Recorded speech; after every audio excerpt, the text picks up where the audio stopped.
Welcome everyone to the Arcane Gate. I'm Denaru. Yeah, I'm Fallen Monk, Charles Walker. Good to be here. Yep. And like BeardedB said, he's joining us today for our stream. If you would, why don't you introduce yourself to everybody? Hey, I'm TheBeardedB. I do some variety streaming every now and again. I also am the co-host of another podcast called Playerconnected, where we kind of talk about video games and gaming one game at a time, kind of more a deep look into the games and less like news and that kind of stuff. Are you in any campaigns, D&D campaigns recently?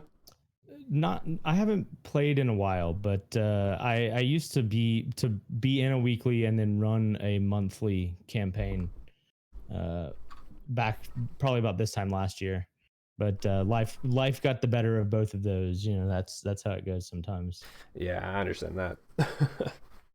Yeah, the nothing will kill a game faster than scheduling. Exactly. Yeah. Well, Charles, do you have any topics for us? Yeah, that was one topic in particular I wanted to talk about is just I want to know what some of your tips would be for DMing, because we have a lot of players on here, but not as many DMs. And Yeah. Oh yeah. Okay. yeah, So- that's just something I get all the time is people ask me what their DM tips are. So I was wondering if you just had any general ones you'd like to pass on. The best tip I've ever gotten and that I think that I could ever give is prepare, both in that you should be prepared for the campaign, but also be prepared for your players to change it on you. Yeah. Because That's really good invariably advice. whatever you have planned is not how it's going to end up. Unless you're doing a dungeon crawl that's very, very strictly laid out, an open world campaign is going to change at the drop of a hat. Yeah, I can definitely confirm that. I had the best example of this. We were running a pre-scripted, pre-built campaign. That's what I was running, just to kind of ease some new players into it and get back in the swing of DMing, because I hadn't DM'd for 5e at all. And there's an adventure. There's a part of the adventure where they're supposed to rescue some prisoners captured by a cult, and there's like half the cult is like humans and half the cult is like hobgoblins and goblins and meanies of that variety. Well, basically they're supposed to fight their way through this encampment and rescue the prisoners. Well, instead they decided they were going to sneak around the backside, come down the backside, and then sneak in that way. Discovered that the minions were being like basically controlled by the humans, so they started a revolt and started infighting amongst the group and just like left without any combat. No combat at all. They just started a riot and grabbed the prisoners and left. Yeah. Oh, we lost audio on it. Oh, so that's how that works. Okay, still getting used to these. When you fold, to cut off audio completely. That's awesome. Yep, it does. Yeah, these do the same thing, but I'm not using this mic. I'm using This the is Puffball. This is the actual first gaming headset I've bought in years, actually. Oh yeah. Yeah, I've first Turtle switched- Beach as well. I've switched pretty much exclusively to real mics and headsets instead of gaming headsets. I don't play a lot on I don't play a lot in like in-game voice chats. When I play, it's on like Discord and stuff, so I can get away with that pretty easily. Yeah. Okay, I got it. Yeah, it's me. I only recently got to where my internet can actually run online games, so I never really had use for them. Yeah. So, yeah, now I got one that actually works, especially with us possibly doing more remote stuff like this in the future. Yeah. How is everybody handling the isolation, if you can isolate?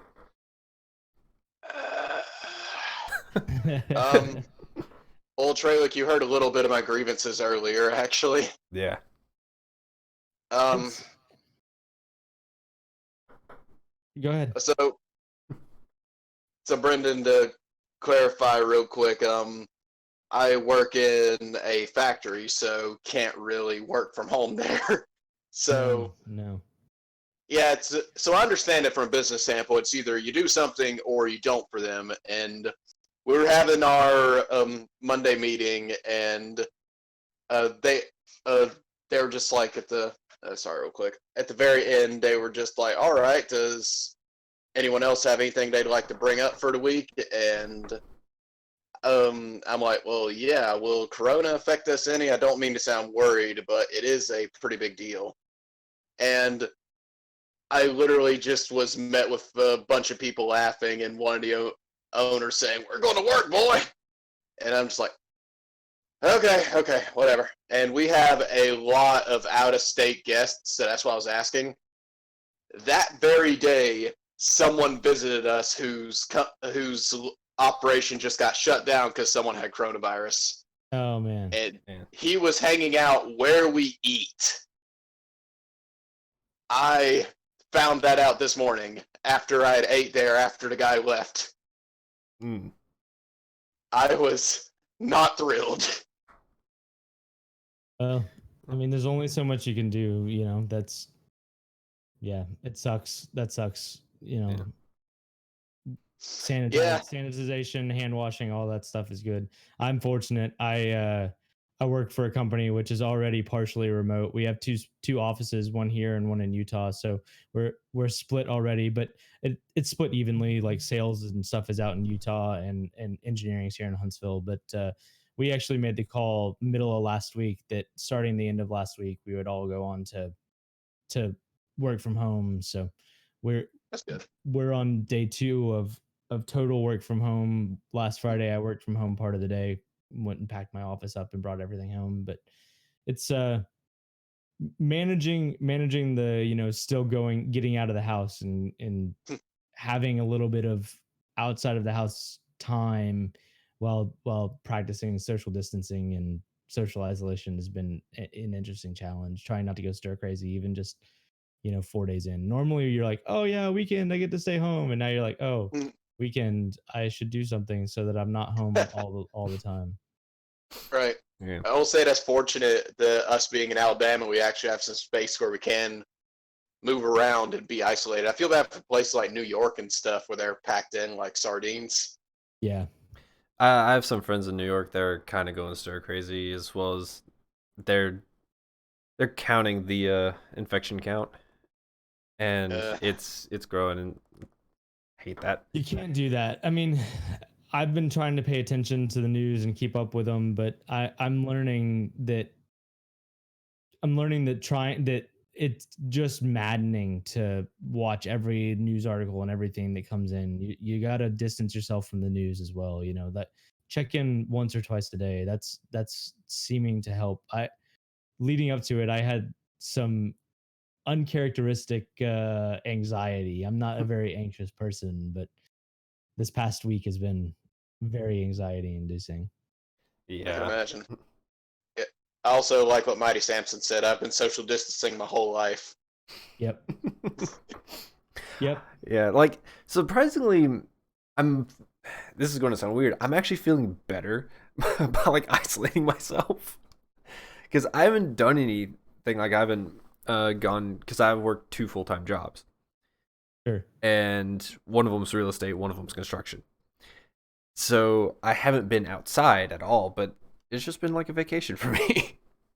Yeah. So I'm getting back into the feel of streaming again. I'm excited.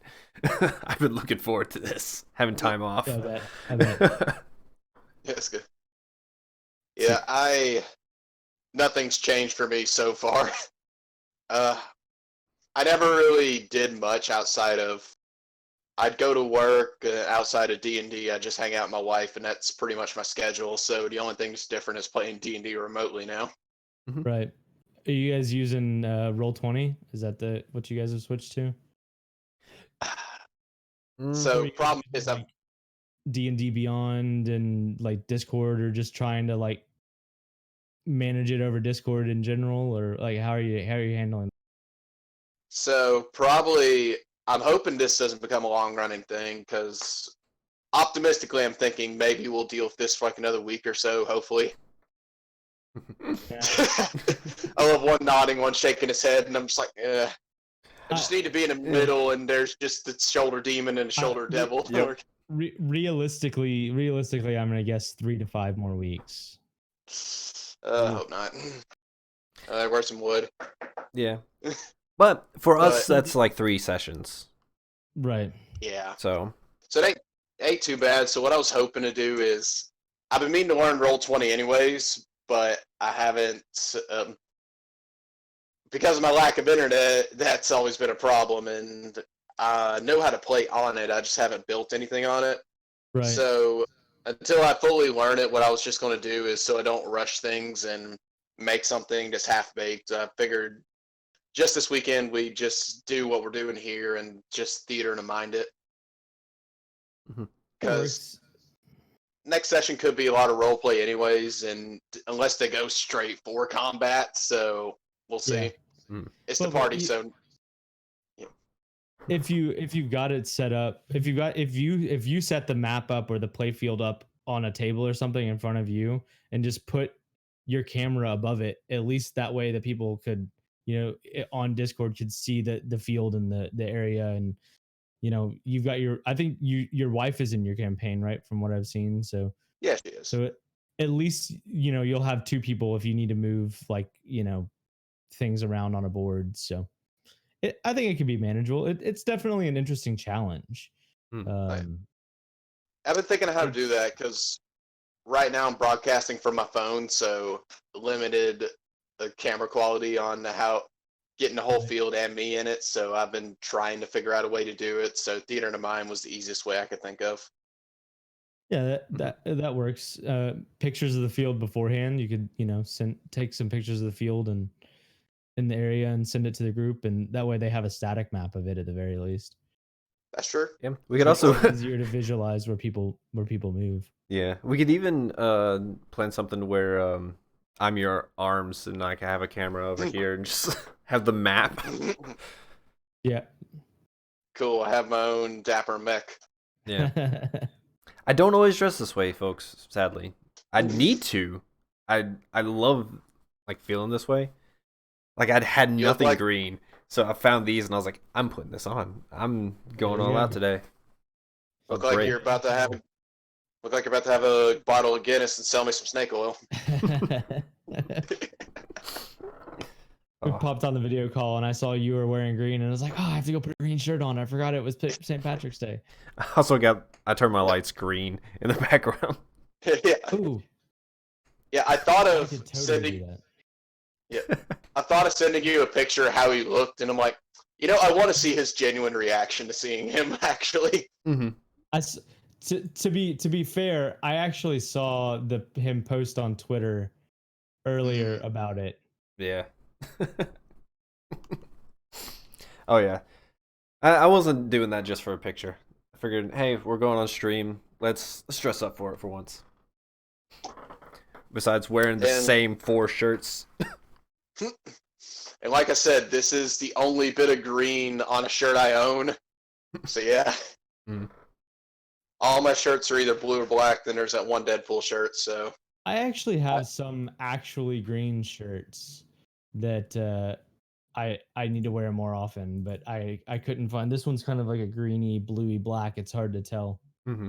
Yeah, I got you. Yeah, I can see it though. But onto what we originally talked about some time ago. But yeah, I appreciate that. That's some pretty good advice, and that's just something I wanted to do as a little starting off, because I am amazed how many DM tip advice I got, to the point I pretty much had to make actual posts and videos about it, since for a while I was just like, yeah, just watch all these other people. They do plenty of them, but they wanted mine. I'm like, right. Okay. Yeah. People also want to hear different input from different people. They don't want to hear, the same thing from these other people. They want to hear information from people either we know or have interacted with. Right, at the time, more genuine. I had no confidence in my abilities there. Yeah. But it's more genuine advice that way. You know, Yeah, yeah. you're not trying to sell them on being the DM or anything. You're just giving them advice. Exactly. That's fair.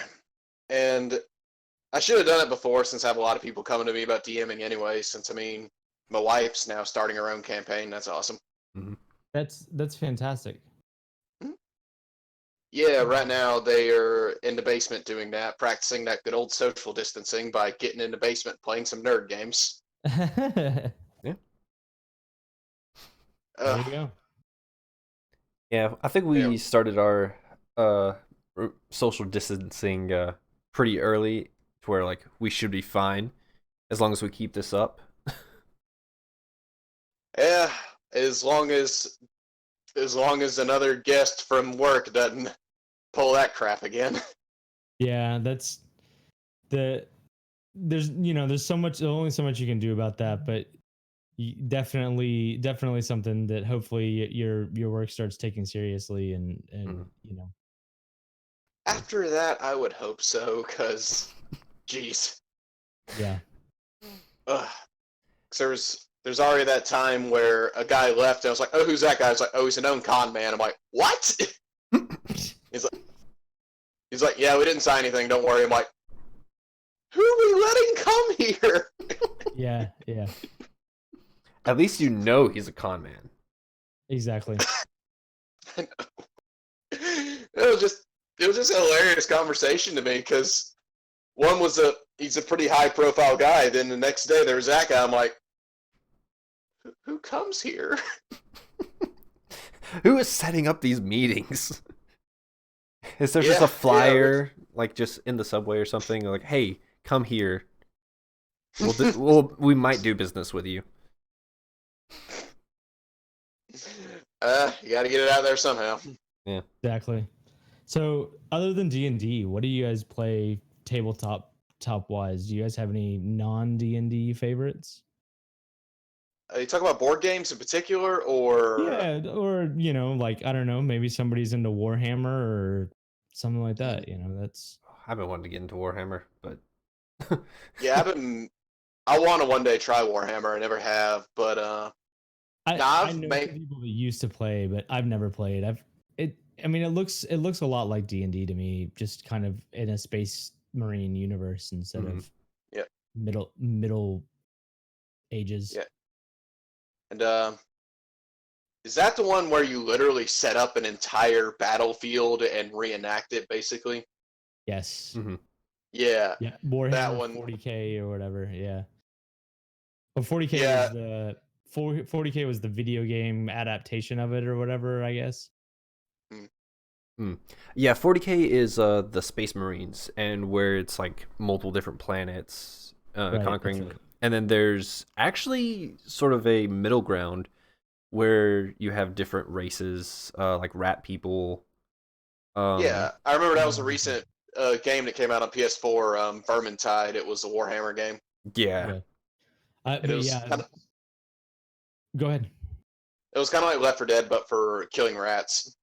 Oh, that could be fun. Mhm. That could be fun. Yeah, there's all sorts of, like, you get skinny rat folk, they're like brute rat folk, and just crazy stuff. Like, watching it, it was insane. And you basically had it's kind of that steampunk gothic vibe to it. People fighting it, like there's people fighting with guns, weapons, all sorts of stuff. It looked really fun. Right. Yeah. Yeah, I've always thought that Warhammer would be interesting to try, but I've never wanted to invest the money or the time into building an army of miniatures, much less painting them and all of that, and then finding somebody who actually had a battlefield, because you got to have the real landscaped battlefield, or it's not really a Warhammer game. Really? That's that. Well, so I've been told by people who play Warhammer, right? I That figured that'd be part of fun of it, is creating your own and stuff. well, so people make them, right? But it's not like it's not like you go out and buy like a battlefield to put together. People actually just like out of foam board and foam carve battlefields, but it's not like flat maps. They actually have like terrain and texture, and they put trees on them and obstacles and that kind of stuff. So it's all about like building the environment and building the miniatures and the actual battle combat field, and not just like in your mind palace imagining the battle, from what I understand, right? That's Yeah. Right, right. Yeah, I know I saw two guys playing it. At the first Twitch meetup, there's two guys actually playing it. Were you at that one, Brendan? No, I wasn't that one. I didn't get hooked up with the group until not long before the meetup at retro, not at retro, at wherever it was last time, which the mind just That is Station Retro. Yeah. Station Was Retro. it that? That's right. Yeah. I was gonna say Retro Arcade, but that I knew that was wrong. Station Retro.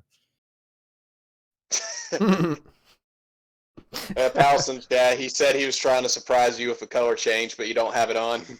I do not have it turned on, Palace. No, I thought ahead and turned off my color change stuff so you couldn't change my lights on me. Only St. Patrick's Day here and my regular lighting. Yeah. Also, yeah, Mighty Samson, Chibi Kitty are making it sound like it is an expensive game because you are building your own army. Yeah, I was reading that in chat, and I was going to mention that. I mean, to be fair, D&D can be expensive if you're trying to get all the material. Oh, yeah. But with Warhammer, you need so many more figures. You need so many figures just for your army. Yeah, it's interesting, and I do like the idea of it. It's something I thought would be fun to play, but I was like intimidated watching the guys, like, because they were like pulling out, is like, I'd like to do this, and he's like, okay, can you do it? And he pulled out a rule, like a whole measuring tape and stretched it across the field. They did some math on a calculator, and just to like look like he was doing actually calculating everything. Like, no, I think I'll do this actually. And he pointed to the tape measure another way. I'm like, oh my gosh. Yeah. You gotta know some advanced geometry just to play this game. Oh, thank you, Palace. Yeah. One I've been really wanting to try is I really like cyberpunk stuff, so I was wanting to. What's it called? Is it Shadowrunner? That's the original one, but there's also apparently a remake of the cyberpunk tabletop game coming out soon with the actual release of 2077. Huh. I hadn't heard that, but I'd believe it. Yeah, a friend of mine mentioned that it was coming out soon, and it looked pretty good, and I'm pretty excited for it. Regardless, I'm just pretty hyped about Cyberpunk in general since they actually got the original guy that actually directed and made the tabletop game to direct the game itself. Right. So I'm pretty invested to see how that goes. That'd be interesting. The game, the 2077 looks really good, but it'd be interesting to see a remake of the tabletop game as well. Yeah, that's what I'm wanting to try because I haven't really got bored of 5e to the point where I'd actually want to try something new. But ones that you really can't do with 5e that I'd like to do is like the Star Wars role-playing game and a cyberpunk-esque one, whether it's Shadowrunner or actual cyberpunk. I wonder if you could do a Star Wars-y type game in like the Fate or Monster of the Week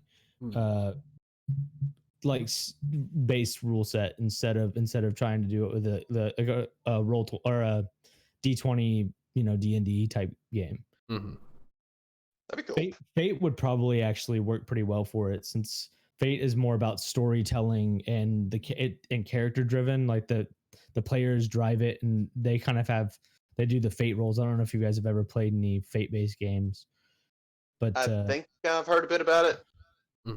Basically, you roll to change your luck. So like you use D6s, and it's like 2 neutral, 2 low, and 2 high, right? So 1 and 2 is negative, 3 and 4 is neutral, 5 and 6 is better on your luck. So as you do things, you say, hey, I want to do this, and the DM's like, okay, roll whatever, and you see what your luck roll is, and if it goes in your favor, then if fate is with you, then you get to do the thing you wanted to do.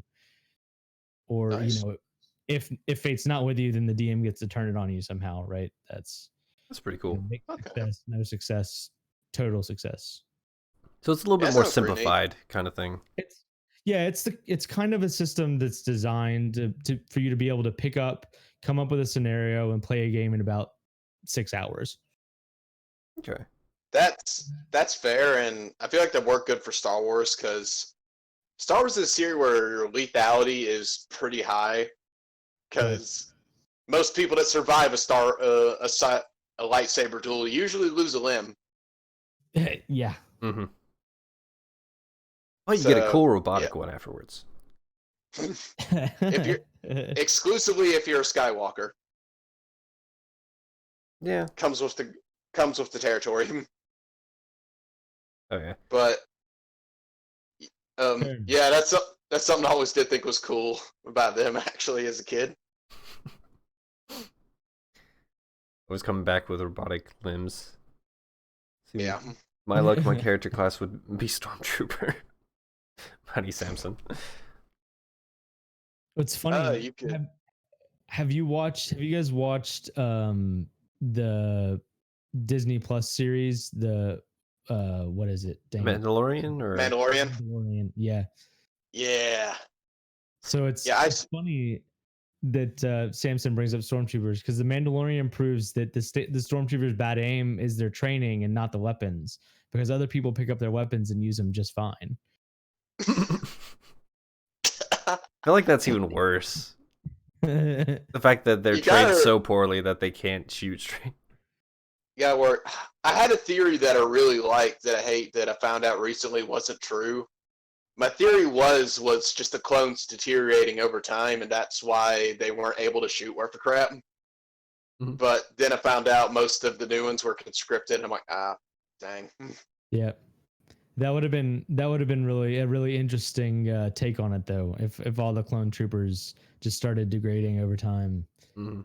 or Yeah, had and much more rapid aging progression than a normal person. Yeah, because didn't they have a rapid aging process? I think they did. Yeah. Yeah, like I mentioned in Camino that in a normal clone in the first batches would take a whole lifetime to actually grow one, but they accelerate to where they can grow a clone in half the time.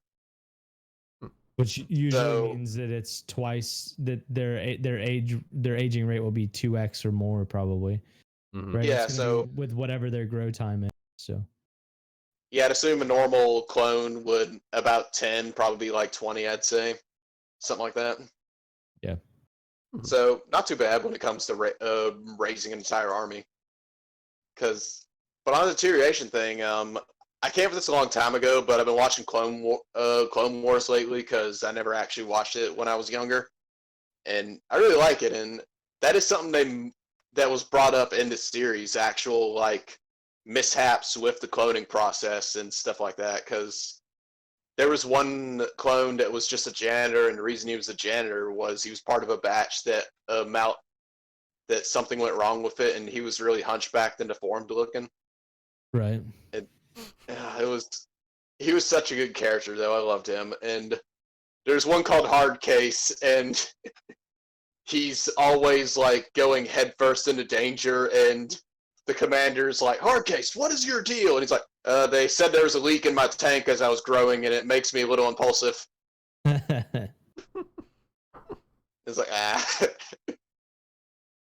No, he was great. I haven't actually seen the Clone Wars stuff, sadly, but looks interesting Well, enough. I need to watch it. I've watched some of it, but I need to go back and watch all of it. Mm-hmm. Yeah, Perfect time. Yeah, it's after I get caught up on podcasts and YouTube backlog. I feel that. Mm-hmm. Yeah, while it's animated, it's pretty dark actually. There is death and stuff in it. It actually does earn a PG rating. Okay. Well, solid note. Don't watch it with my 4-year-old. Yeah. It's not all Baby Yoda. Oh jeez. It ain't downright terrible, but there's a decent bit of clone troopers and occasionally a Jedi or a Sith that'll get killed.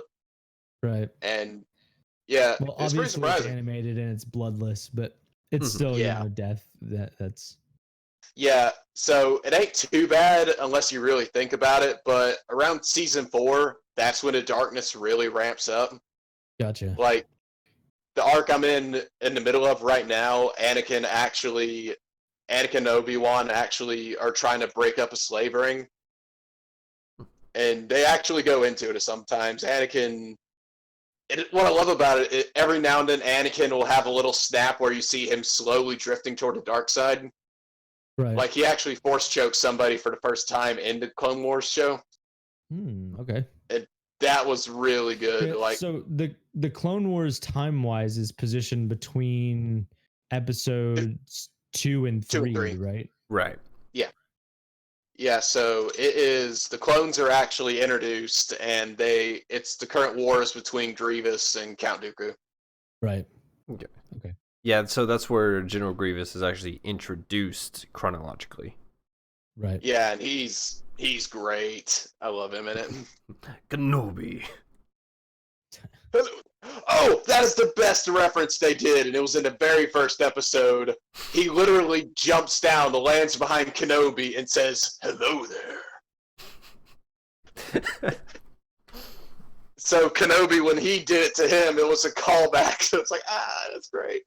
Callback before it was even aired. Yeah, they prequeled a callback. That's funny. And Mighty Sampson says it will sometimes make Jar Jar look decently cool. Jar Jar had one moment that was really cool. It made the Gungan race look a lot cooler because they actually had a really cool fight scene in one episode. But I'll say the scene that made Jar Jar look cool was one of the clone troopers is Anakin's actual kind of right hand in the war, and he's great. They were currently being interrogated by people in tanks, and he was just like, "Hey, Jar Jar, go turn yourself into him." And he's like, "What do you mean?" And he's like, "Just go negotiate with him. You're a senator. You got this." He's like, "Oh, I still do this." And he goes up to the tank. He surrenders, gets in the tank, and Jar Jar, with his clumsiness, causes the tank to fire on the other tank as he falls on the controls. That's funny. Mm-hmm. Yeah, so Jar Jar accidentally took out 2 tanks while the clone troopers got and saved him out of the other one he was in. It was great. I've always liked the theory that it's floated around for years that secretly Jar Jar is a master of the Force. Yes. There's a bunch of what have got to be continuity errors in the Star Wars movies that that because of the way they lay out make it look like Jar Jar has very excellent Force powers. So I've always thought that was funny. That actually makes me think of an interesting character concept in D&D. Someone with super high charisma that acts dumb, and the entire time you're trying to deceive somebody, but you're actually causing you're just causing all this stuff to happen. Yeah. Oh yeah, that would be fun. That would sound pretty fun, actually. Somebody who's so charismatic that they get to play dumb and actually, do things that act dumb because they're so charismatic. Yes. A build like that I've always wanted to do is like a halfling extreme luck build where they're not good, just because of their own luck things work for them. Right. That was a video I did a long time ago that was so stupid that I loved it and hated it. Because halflings can't roll ones already. If they roll 1 to get the re-roll, it's the only way for them to re-roll 1. To get a 1 is they roll 1 twice in a row. They, if you take the luck feat, that makes it to where they can't roll 1s and have 3 luck points. You make them a diviner wizard. They have the portent die where they roll a d20 at the beginning of the day, and they can swap that d20 with any roll as the day goes on. Then you get another one of those at 14th level. Then there's another halfling feat where they gain another luck die that they can use solely for making an enemy re-roll a die. Then there is finally multi-class into light domain cleric, and their level 1 ability is called Warding Flare. And up to your wisdom modifier, you can make an enemy roll with disadvantage on a hit. Isn't there also a double crit thing with is it dwarves or halflings that 19s and 20s are both crits? That is a champion fighter Oh, ability. it's a champion fighter. That's right. Mhm. So I guess if you triple class them and you got to be a champion fighter, they'd be even luckier because you could roll crits on 19s and 20s. Yeah. Yeah, that was... Yeah, I love that video so much, and I remember putting it out there, and I got one of my favorite comments I got on. I was like, "Hey, my DM hates you now." Yes. And other people are just like, "I hate it, but I love it."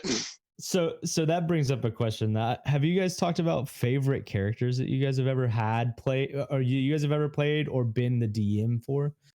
We haven't actually. Now think Yeah, about we it. haven't.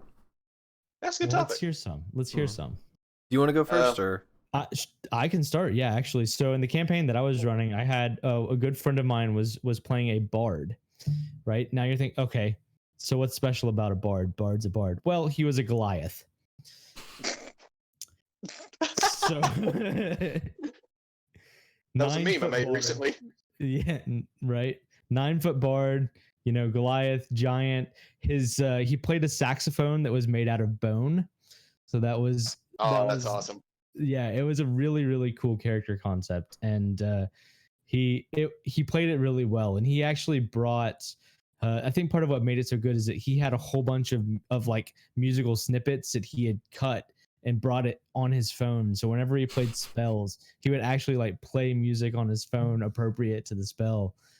It was fantastic. It was excellent. That's good. I like that. Yeah. So, that's a tough one.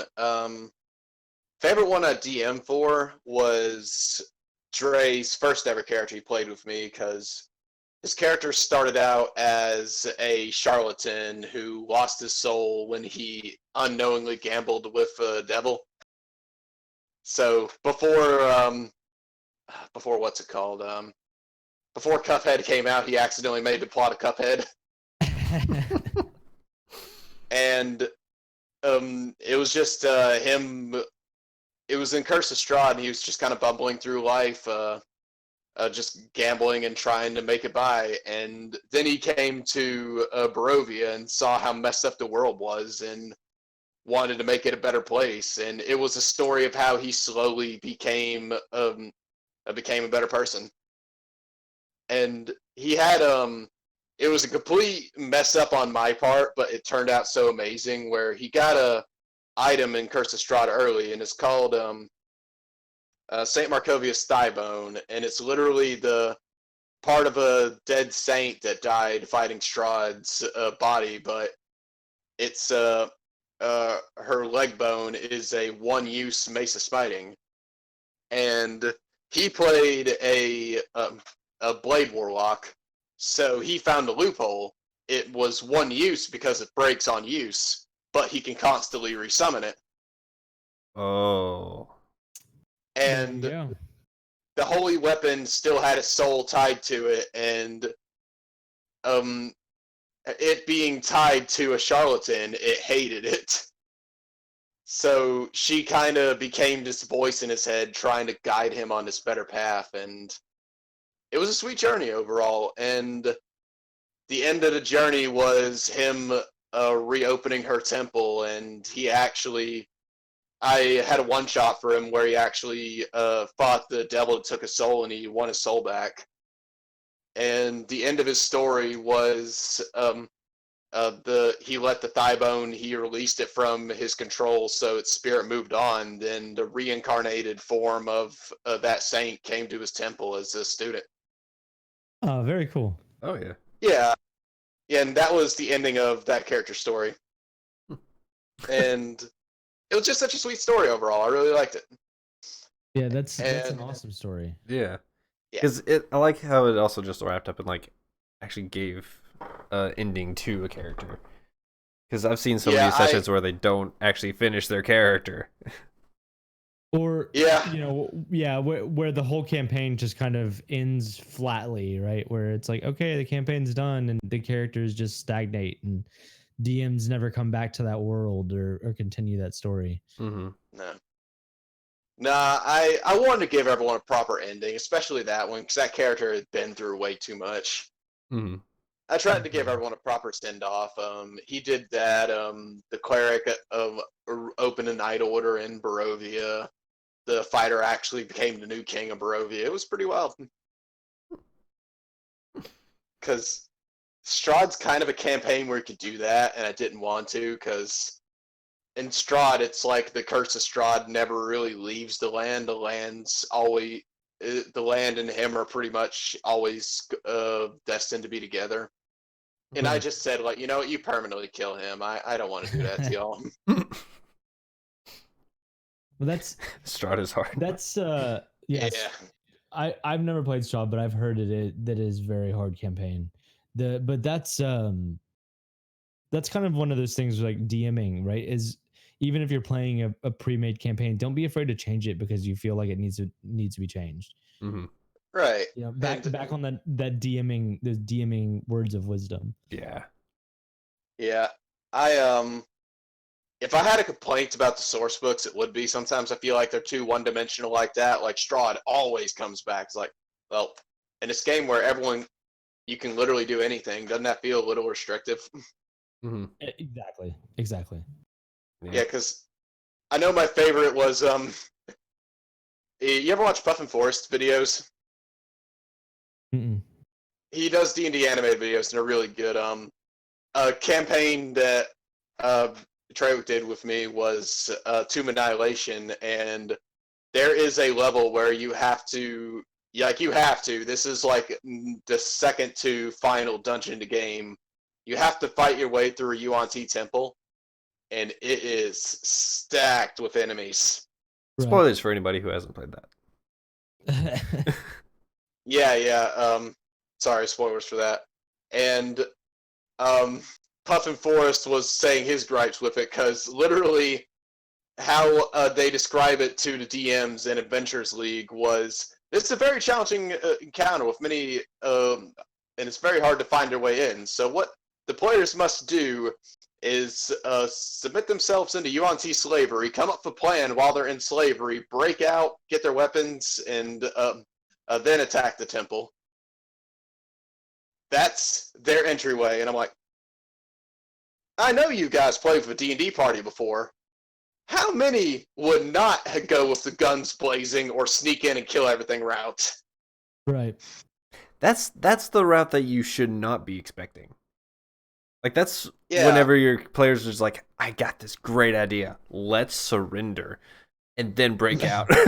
Right.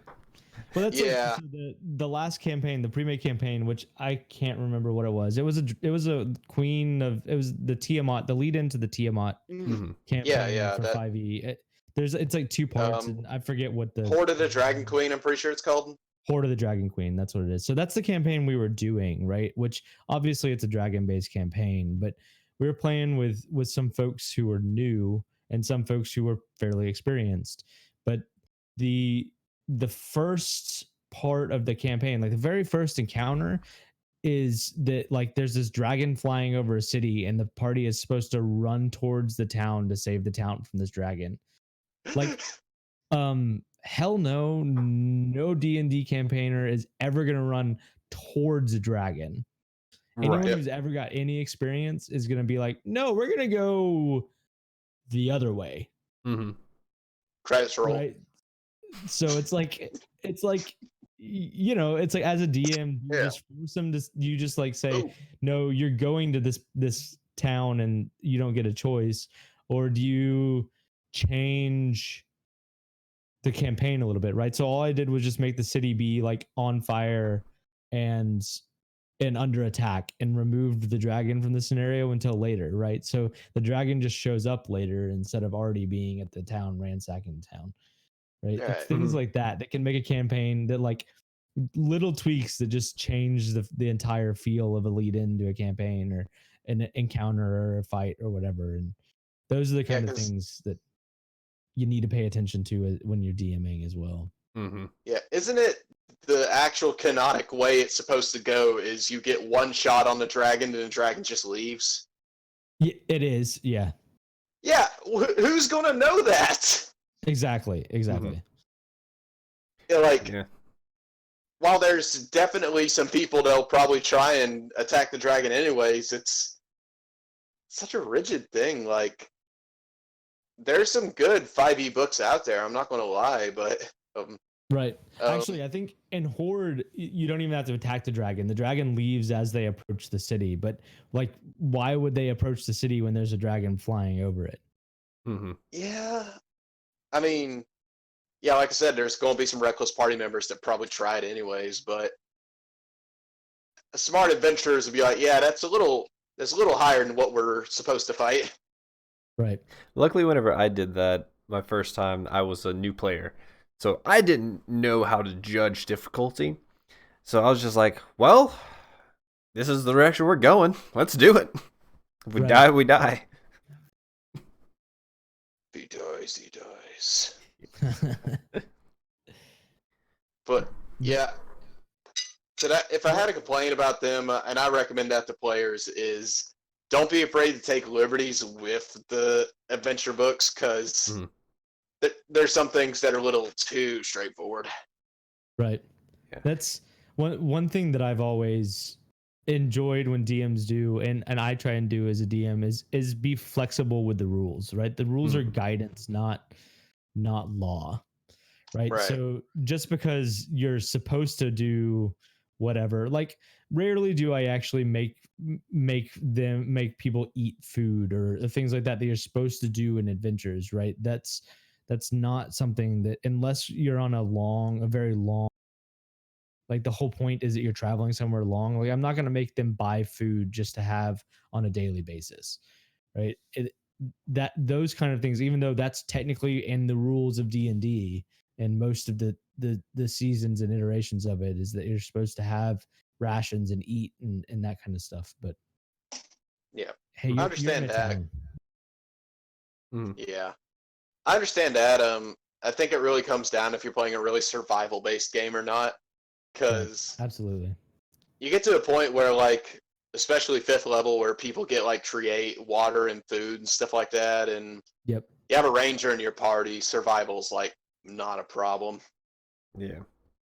But it And depends on what the especially, intent of the campaign is too, right? If you're with really hardcore players that want it to be a hardcore play survival game, then you do that. If you're with people who just want to get together as friends and go on a make-believe adventure of the mind, then you lessen some of those constricting Titan rules and you have a fun, weekly, monthly, bi-weekly gathering with friends. That's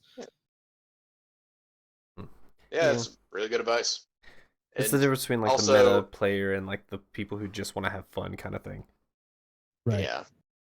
And also, I forgot to mention, druids and rangers both get good berry as a level 1 spell, and that just breaks any survival mechanics. Yes, indeed. Yeah, because I know I did Out of the Abyss with a ranger, and I did the alternate rule where casting it consumes the components, because if not, there would be no survival aspect of Out of the Abyss at all. Because that's a really survival heavy campaign, since you literally break out of prison with possibly nothing at the beginning of that campaign. Right.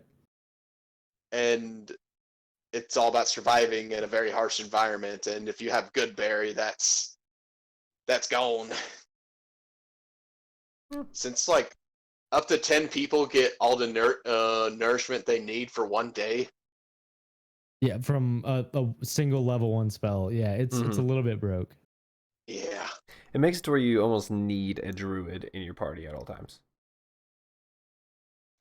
Yeah, druids, if you're playing survival, a druid or a ranger is kind of a must have. That's anything that deals with nature, because druids will flip the battlefield sometimes on the DM. Since Wife's druid, if you've never seen the spell Wrath of Nature, it is an amazing Xanthar's Guide spell, and it literally gives the druid a lair action, basically. Because it makes all the grass difficult terrain. If you're next to a tree, the tree will reach out and do damage to it, like lashing it with branches and vines. As a bonus action, you can throw a rock. And I think rocks do something as well, or something like that.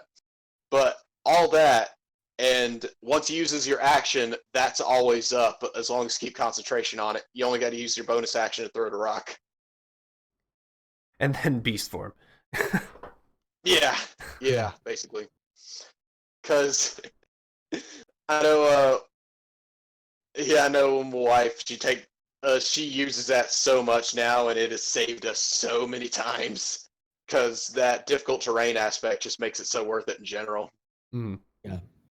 And literally, she's like takes her turns. Like, okay, this happens, this happens, this happens, this happens. I throw a rock. Okay, now I take my turn. it's just hilarious to see that. I made the joke last night where it's like, see, the DM creates the world, the druid actually controls it. That's true. Yeah, that's the thing is a lot of players don't take advantage of terrain manipulation and actually manipulating the battlefield. That has been the biggest savior in a lot of the fights I've been in.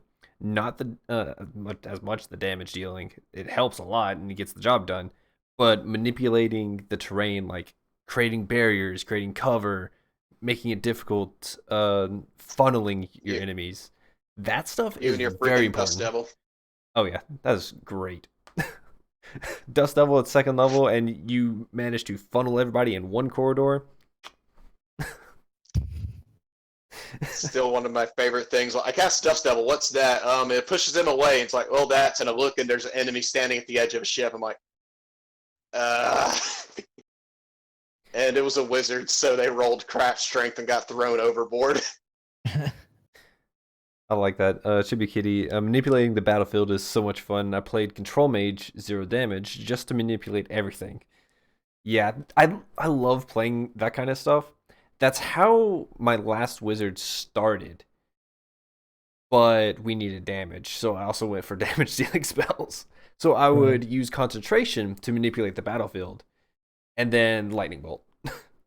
I feel like manipulation type builds really only work when you have large parties, right? So if you have an already really well composed team, you can throw a control mage or a druid or somebody in there that's focused solely on battlefield manipulation just to kind of mix it up.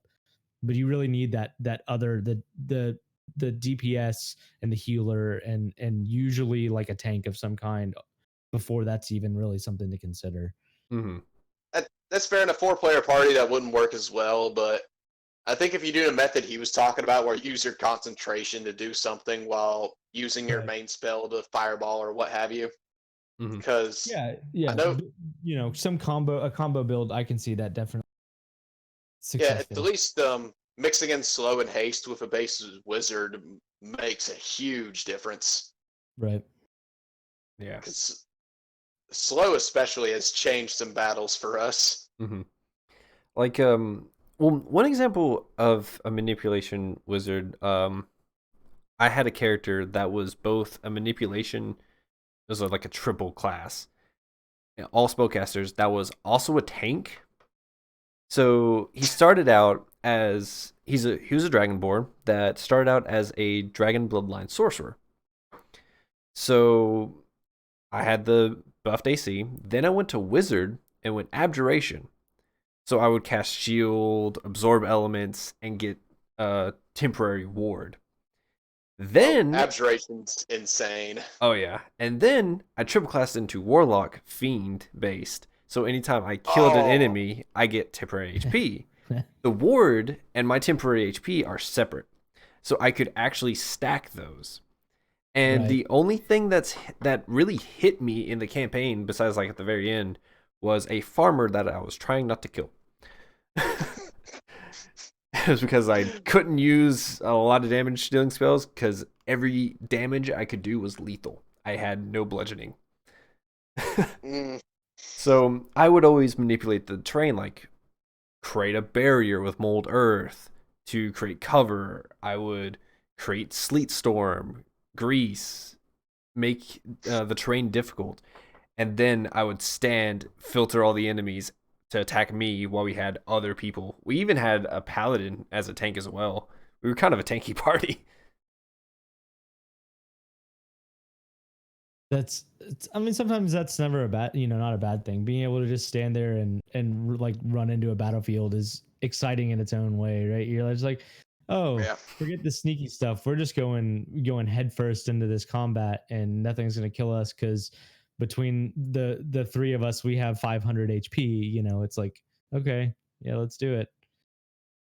The my favorite character that I ever played with, I was playing as a tiefling monk, which was a fun build in and of itself, but was a human sorcerer it was somebody who had never played before. So those of us who had played kind of stacked the deck in his favor, and we gave him a bunch of uh of really high damage spells that basically we made him into a glass cannon, but he was I forget which build of sorcerer it is, but it's the one that gives you temporary HP per kill. So Mm, it's like 7 temporary HP per kill. So anytime that he actually killed an enemy, he would be granted 7 temp HP. Oh, So walking into a battle, the first battle we ever had, it was like, okay, well, we're all gonna deal damage, and then as they get low, you're just gonna thunderbolt them and take them out. Right. So he just like skyrocketed in HP on this first encounter. It's like, okay, you now have like 100 HP as a level 1 character, and you're gonna tank all of this stuff going from here on out. So it was a really fun character to play with because we all just kind of ran around and beat on things, and then let him take them out so that he could tank the harder enemies. I imagine the final fight was he just tackles the final boss and the pure weight of him just crushes him. just like holds him and just like, all right, he can only do damage to me. Just hit him, even if Like, you have to hit me in the process. there's a One Piece character that does that, where literally what his powers are barriers. So what he does for an attack is he activates a barrier and just charges at the enemy and just like a battering ram. Oh, I need to come up with a way to do Uh, that with was it like a resilient sphere or something like that? The one where you Put create. all force on Well, Tensor's floating disc. Well, there's a spell that's actually you can make a resistance orb of force around you that you can move like a hamster ball. Yeah, it's like Otto's it- resilient spear or something like that. Yeah, yeah. Are you going to make a really light gnome again and have someone cast catapult on you? Don't tempt me. I might. He used catapult every chance he got with his wizard. Hey, it was a That's great good. spell. In fact, That's good. I got the idea from that character I was talking about. Was with Warlock, I would cast Magic Stone to get like these magical stones that did certain amount of damage on contact. I would catapult them, so they would do catapult damage Gotcha. because of the ruling on There you go. contact. They did extra damage. That would work. That would work. I think an interesting combination that I've never seen done, but would be fun, is uh, a mage of some kind that had catapult, and then a rogue with a very nice bow and featherfall boots. Right. So right, because bows rely on range, but if Mhm. you're fighting in close combat, it's hard to get range, but you can always go up. Right. So have the warlock just catapult the rogue up 120 feet in the air, and as they're falling down, they can start taking pot shots at people with their bow. Oh, that'd be so Featherfall boots will save cool. the featherfall boots mean they fall slower. So right, so it's gonna be depending on what the boots are enchanted with. It could be only like 5 feet per round or something. So they've got a long time to come down and take things out. Yeah. Plus, you have an aerial advantage right there. You see the Exactly. entire battlefield, and at first you're 90 Nothing's feet your in the way. air. Right. You basically turn into Breath of the Wild length for a second. Yeah, for however many rounds it takes you to slowly float. Oh, Yeah, that's crazy. I'm gonna have to do that in some campaign.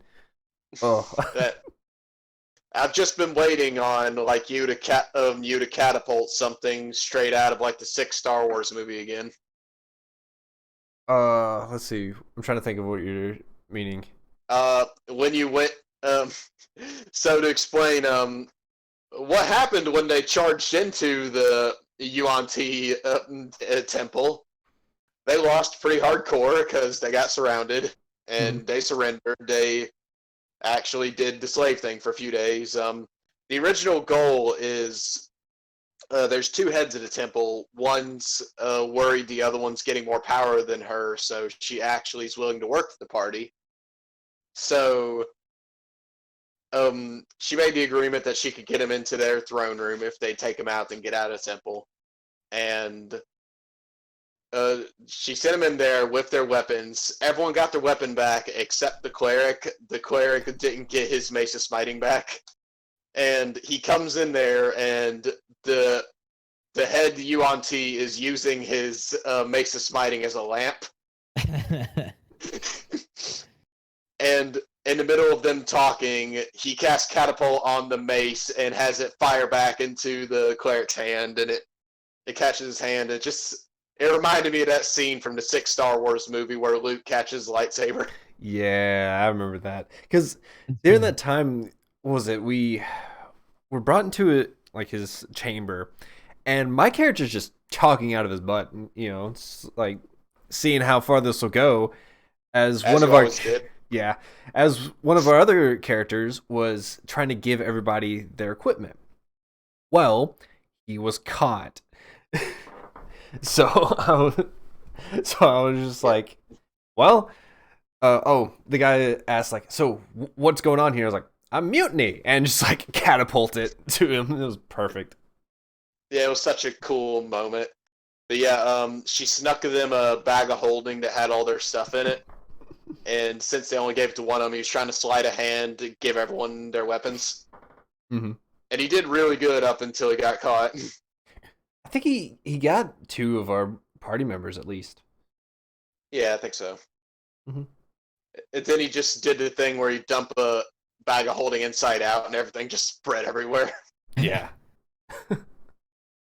That fight was pretty interesting. I think we had to cut it in 2 parts. I think we started late that night or something. But it wasn't that difficult of a fight, but just very fun. It was pretty evenly matched once, and because Destroy Undead got used in literally the first 5 seconds of the fight, that made it a lot easier on y'all since half the minions were dead. Yeah, that's right. Yeah, so and like, you know what, I can't be mad. You used your Grave Cleric ability. Good on you. Mm-hmm. So yeah, it was just kind of like, you know what, I'm not even going to meta that. They did it. Now they have to fight the 4 minions. Yay. Instead of 7. That actually brings up one question I have for you. I try to make something happen in every session to make Charles facepalm. What is a huge facepalm moment as a DM that one of your players have done to you? At least you admit to doing it. Oh, it's intentional now. I think the biggest facepalm moment for me, my brother was playing a character that had very low intelligence and but extremely high strength. Very low intelligence, extremely high strength. A barbarian. And a barbarian half orc, to be precise. Perfect.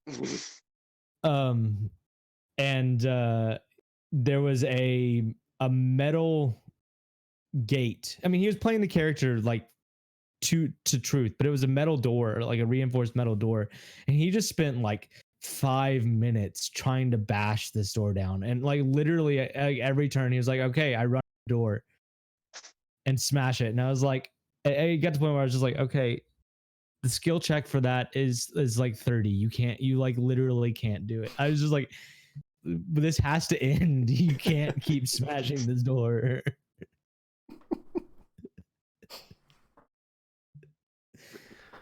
Oh god. I mean, he was playing the character truthfully. The character, Yeah. But it was just kind of like one of those. Okay, we've done this for how many turns now? Please stop. We want to move on. I had the reverse of that, where it was in the middle of they were defending a fort from goblins, and they finally broke through the main gate. And I'm like, all right, it's your turn. And he's like, yeah, can I cast Mending on the door? I'm like, no. I was like, I mean, it fixed breaks, and I'm like, it fixes 1 foot space in the break. Okay, how many turns would it take for me to fix the door? I had to do the square footage of math of how long it would take to fix the door. 1 calculator session later, I'm like, it'll take you 15 turns to fix the door. And he's like, I'm good, I'll just shoot a goblin. I'm like, see, I come to the campaign with the formulas. You. That's one of those where if they had done a perception check or something earlier to see that the door was starting to crack, right? They could have done a mending on it and fixed it. Mm-hmm.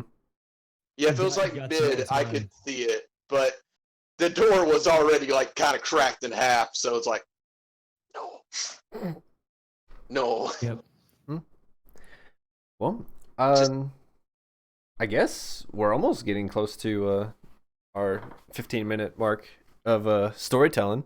I know we've been telling a lot of storytellings already, but is there anything like a funny story that you just like want to share with us? That's completely. It's kind of a wrap-up segment. Is basically sharing like your favorite D&D story. I have company. I don't know that I have anything more. I mean, we talked a lot about my favorite stuff that's gone on. That it's been a great hour of recalling and retelling. Yeah, that's been this entire segment. Yeah. I just realized, Trevik, you actually didn't say what your favorite character was. I don't think.